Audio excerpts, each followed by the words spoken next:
Hello students, welcome to online chemistry classes and I am Gaurav Sharma. यह है online chemistry class की video number 2। और आज इस वीडियो नंबर 2 में हम एक बहुत इंपॉर्टेंट टर्म्स को डिस्कस करने वाले हैं और वो टर्म है कंसंट्रेशन। और साथ में हम ये भी जानेंगे कि इस कंसंट्रेशन को हम किन किन तरीक़ों से एक्सप्रेस कर सकते हैं, यानी कि method of expressing concentration of solution. देखिए, तो आज का जो हमारा टॉपिक है वो है methods for expressing the concentration of solution. इस टॉपिक को डिस्कस करने से पहले हम दोबारा से एक बार जानेंगे कि बाइनरी सॉल्यूशन में दो कंपोनेंट होते हैं, सॉल्यूट और सॉल्वेंट। सॉल्यूट कम अमाउंट में प्रेजेंट होता है और सॉल्वेंट लार्ज अमाउंट में प्रेजेंट होता है, और ये दोनों कंपोनेंट आपस में मिलकर सॉल्यूशन बनाते हैं। अब आते हैं हम अपनी मेन टर्म कंसंट्रेशन। देखिए, जैसे कि आप स्क्रीन पर देख सकते हैं कि the amount of solute present in the given quantity of solution is known as concentration. यानी कि किसी सॉल्यूशन की फिक्स्ड गिवन क्वांटिटी में सॉल्यूट का जितना अमाउंट प्रेजेंट होता है वो उस सॉल्यूशन की कंसंट्रेशन कहलाती है। किसी भी सॉल्यूशन की फिक्स्ड गिवन क्वांटिटी में सॉल्यूट का जितना अमाउंट प्रेजेंट होता है वो उसकी कंसंट्रेशन कहलाती है। अधिकतर सॉल्यूशन की जो कंसंट्रेशन होती है वो सॉल्यूट के अमाउंट की ही टर्म में मेज़र करी जाती है। उसमें मेनली हम सॉल्यूट का अमाउंट ही देखते हैं, और इस कंसंट्रेशन को एक्सप्रेस करने के बहुत सारे तरीके हैं, उनमें से हम कुछ देखेंगे। Concentration of solution can be expressed by the following methods. अब कौन कौन से तरीके हैं? देखिए, सबसे पहला तरीका है परसेंटेज, यानी कि सॉल्यूशन की कंसंट्रेशन को हम परसेंटेज के रूप में भी एक्सप्रेस कर सकते हैं। और ये परसेंटेज मास परसेंटेज हो सकती है, वॉल्यूम परसेंटेज हो सकती है, मास बाय वॉल्यूम परसेंटेज हो सकती है। कंसंट्रेशन को एक्सप्रेस करने का दूसरा तरीका है पार्ट्स पर million, ppm। Molarity of solution भी कंसंट्रेशन को एक्सप्रेस करने का एक तरीका है। कंसंट्रेशन को एक्सप्रेस करने का एक चौथा तरीका है मोलैलिटी ऑफ सॉल्यूशन। देखिए, दो टर्म है यहाँ पर, मोलैरिटी और यह है मोलैलिटी। दोनों ही तरीके हैं सॉल्यूशन की कंसंट्रेशन को एक्सप्रेस करने के लिए, और सीबीएसई बोर्ड के लिए बहुत बहुत इंपॉर्टेंट है ये दोनों ही terms, molarity and molality. Concentration को एक्सप्रेस करने का तरीका है मोल फ्रैक्शन। नॉर्मलिटी से भी हम कंसंट्रेशन की सॉल्यूशन की कंसंट्रेशन को एक्सप्रेस करते हैं। फॉर्मलिटी भी सॉल्यूशन की कंसंट्रेशन को एक्सप्रेस करने का ही एक तरीका है, और सॉल्यूशन की कंसंट्रेशन को एक्सप्रेस करने का लास्ट तरीका है स्ट्रेंथ। आपने 11th क्लास में प्रैक्टिकल में टाइट्रेशन में स्ट्रेंथ कैलकुलेट करी होगी, ये वही स्ट्रेंथ है। तो सॉल्यूशन की कंसंट्रेशन को एक्सप्रेस करने के हमने 8 तरीके जाने: परसेंटेज, पार्ट्स पर million, molarity, molality, mole fraction, normality, formality और स्ट्रेंथ। अब एक एक करके हम इन सभी तरीकों को बहुत डिटेल में पढ़ने वाले हैं। तो इनमें सबसे पहला तरीका है हमारा परसेंटेज।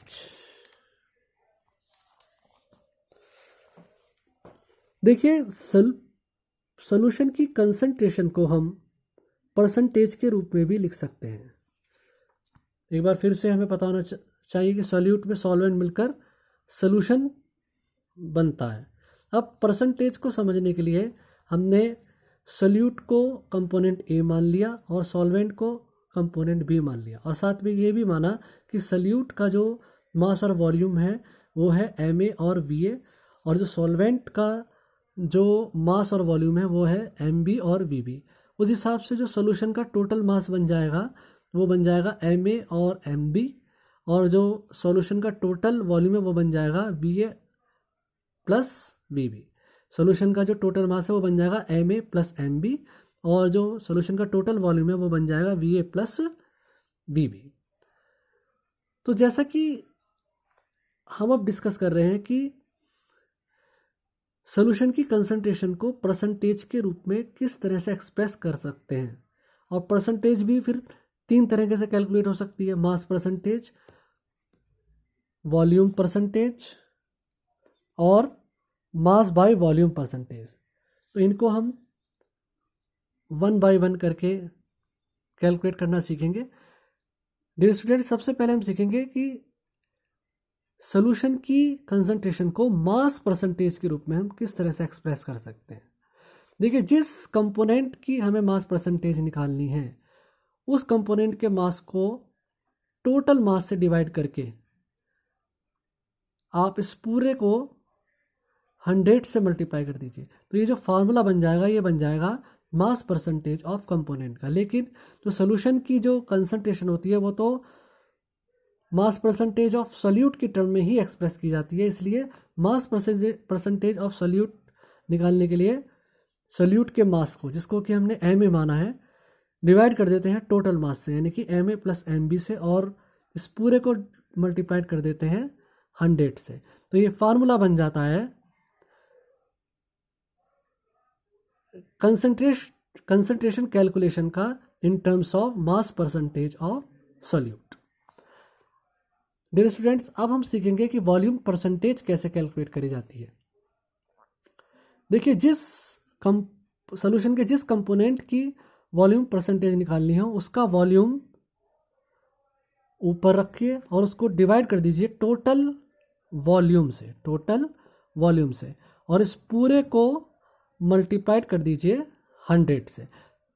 अब क्योंकि जो कंसंट्रेशन होती है उसमें मेनली हम सॉल्यूट का ही अमाउंट देखते हैं, इसलिए वॉल्यूम परसेंटेज ऑफ सॉल्यूट निकालने के लिए सॉल्यूट के वॉल्यूम को हम डिवाइड करेंगे टोटल वॉल्यूम से और डिवाइड कर देंगे 100 से। वीए को, सॉल्यूट के वॉल्यूम को हम डिवाइड करते हैं टोटल वॉल्यूम से और इस पूरे को मल्टीप्लाइड कर देंगे 100 से। तो ये जो फार्मूला बन जाएगा ये बन जाएगा वॉल्यूम परसेंटेज ऑफ सॉल्यूट का, और ये एक तरीका है सॉल्यूशन की कंसंट्रेशन को एक्सप्रेस करने का। अच्छा, ये इन दोनों ही फार्मूले में आपको एक बार ध्यान रखनी है कि आप जो कंपोनेंट का मास रखेंगे ऊपर और नीचे जो टोटल मास रखेंगे, ये दोनों ही मासेस जो हैं एक यूनिट में होने चाहिए। अगर ऊपर ग्राम में लिया है आपने तो नीचे भी आप ग्राम में लीजिए। इसी तरह से यदि आप वॉल्यूम परसेंटेज कैलकुलेट कर रहे हैं तो आपने जिस कंपोनेंट का वॉल्यूम ऊपर लिया है और उसकी यूनिट इस टोटल वॉल्यूम की यूनिट के बराबर होनी चाहिए। यदि ऊपर मिलीलीटर में लिया है तो नीचे मिलीलीटर, ऊपर लीटर लिया है तो नीचे भी लीटर ही लेना है, नहीं तो आपकी न्यूमेरिकल में कैलकुलेशंस जो हैं वो गड़बड़ा जाएंगी। अब जो तीसरा तरीका है कंसंट्रेशन को एक्सप्रेस करने का वह है मास पर वॉल्यूम परसेंटेज। देखिए, सॉल्यूशन की कंसंट्रेशन को हम सॉल्यूट की मास बाय वॉल्यूम परसेंटेज की टर्म में भी एक्सप्रेस कर सकते हैं। इसको कैलकुलेट करने के लिए हम mass of the component in the solution, उस कंपोनेंट का मास जिसकी टर्म में हम परसेंटेज निकाल रहे हैं, अधिकतर हम सॉल्यूट की टर्म में निकालते हैं, तो मास ऑफ द कंपोनेंट यानी कि solute in the solution divided by total volume of the solution in millilitre. हमें जो है कंपोनेंट के मास को यानी कि सॉल्यूट के मास को डिवाइड कर देना है टोटल वॉल्यूम से, और जो टोटल वॉल्यूम लेना है इन मिलीलीटर लेना है और इस पूरे को डिवाइड कर देना है 100 से। तो ये जो फार्मूला बन जाएगा ये बन जाएगा mass by volume percentage of the component में मिली सॉल्यूट। तो इस तरीके से हमने परसेंटेज कैलकुलेट करने के तरीके सीखे। सबसे पहले सीखा हमने कि परसेंटेज को हम मास परसेंटेज के रूप में किस तरह से एक्सप्रेस कर सकते हैं। फिर हमने सीखा कि परसेंटेज को हम वॉल्यूम परसेंटेज के रूप में किस तरह से एक्सप्रेस और कैलकुलेट कर सकते हैं। फिर हमने सीखा कि परसेंटेज को मास बाय वॉल्यूम परसेंटेज के रूप में किस प्रकार से कैलकुलेट और एक्सप्रेस कर सकते हैं। अब एक न्यूमेरिकल हम करेंगे और ये सीखेंगे कि मास परसेंटेज को कैलकुलेट कैसे किया जाता है। देखिए ये न्यूमेरिकल है, calculate the mass percentage of benzene and carbon tetrachloride. देखिए बेंजीन का फार्मूला दिया है इन्होंने C6H6 और कार्बन टेट्राक्लोराइड का फार्मूला दिया है CCl4। If 22 gram of benzene is dissolve in 122 gram of carbon tetrachloride. देखिए उन्होंने दो कंपोनेंट वाला एक सोल्यूशन है, एक कंपोनेंट है बेंजीन, एक कंपोनेंट है क्लोरीन, दोनों के मास दे रखे हैं। बेंजीन का मास उन्होंने दिया है 22 ग्राम और कार्बन टेट्राक्लोराइड का जो मास दिया वो दिया है 122 ग्राम, और ये कहा है कि दोनों कंपोनेंट की मास परसेंटेज कैलकुलेट करिए। तो देखिए मास परसेंटेज कैलकुलेट करने के लिए हमें टोटल मास पता होना चाहिए, यानी कि मास ऑफ सॉल्यूशन निकालना होगा। तो उससे क्या करेंगे, उसके लिए क्या करेंगे कि मास ऑफ बेंजीन में हम मास ऑफ कार्बन टेट्राक्लोराइड जोड़कर टोटल मास निकाल लेंगे। देखिए 22 ग्राम मास ऑफ बेंजीन में हमने 122 ग्राम मास ऑफ कार्बन टेट्राक्लोराइड को जोड़ दिया, तो 144 ग्राम मास आ गया सॉल्यूशन का।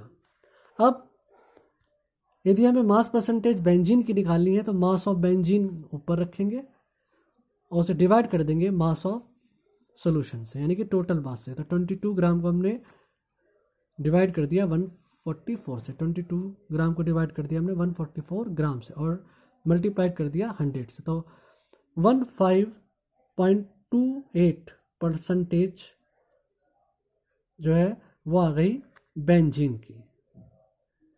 देखिए यहाँ पर भी यही बात ध्यान रखनी है दोबारा से हमें कि जो 22 ग्राम है यहाँ पर 44 ग्राम है, यानी कि दोनों की यूनिट ऊपर नीचे सेम होनी चाहिए। अब मास परसेंटेज ऑफ कार्बन टेट्राक्लोराइड निकालने के लिए कार्बन टेट्राक्लोराइड का मास ऊपर रखेंगे और उसे डिवाइड कर देंगे टोटल मास, यानी कि मास ऑफ सॉल्यूशन और मल्टीप्लाइड बाय 100। अब देखिए मास ऑफ कार्बन टेट्राक्लोराइड दिया है 122, तो 122 मास ऑफ कार्बन टेट्राक्लोराइड को डिवाइड कर दिया टोटल मास से मल्टीप्लाइड बाय 100 और 84.72% परसेंटेज आ गई कार्बन टेट्राक्लोराइड की। इस तरह से हमने मास परसेंटेज ऑफ बेंजीन भी कैलकुलेट कर ली और मास परसेंटेज ऑफ कार्बन टेट्राक्लोराइड को भी कैलकुलेट कर दिया। अच्छा, अगर एक बार हमारा एक कंपोनेंट की परसेंटेज आ जाती है तो दूसरे कंपोनेंट की परसेंटेज को कैलकुलेट करने के लिए इस परसेंटेज को आप 100 में से माइनस करके भी कैलकुलेट कर सकते हैं। जैसे कि अगर हमारे पास एक बार बेंजीन की परसेंटेज आ गई थी 15.28%, तो कार्बन टेट्राक्लोराइड की परसेंटेज को कैलकुलेट करने के लिए 100 में से हम मास परसेंटेज ऑफ बेंजीन घटाकर, यानी कि 100 में से हम 15.28 को माइनस कर भी वही आंसर ले सकते हैं, यानी कि 84.72%। यहाँ पर भी वही आंसर आ गया है जो कि इस तरह से यहाँ पर कैलकुलेट करके आया। देखिए तो इस तरह से अब हमने सीखा कि मास परसेंटेज को किस तरीके से कैलकुलेट करते हैं। अब देखिए एक क्वेश्चन मैं आपको अपने आप घर से करने के लिए देता हूँ, इस क्वेश्चन को करिए आप, और अगर कोई प्रॉब्लम आती है तो जब मिलके डिस्कस करेंगे। क्वेश्चन है आप लोगों के लिए कि calculate the mass percentage of aspirin. Aspirin का फार्मूला है इन एसीटोनाइट्राइल, ये एसीटोनाइट्राइल का फार्मूला है, व्हेन 6.5 ग्राम ऑफ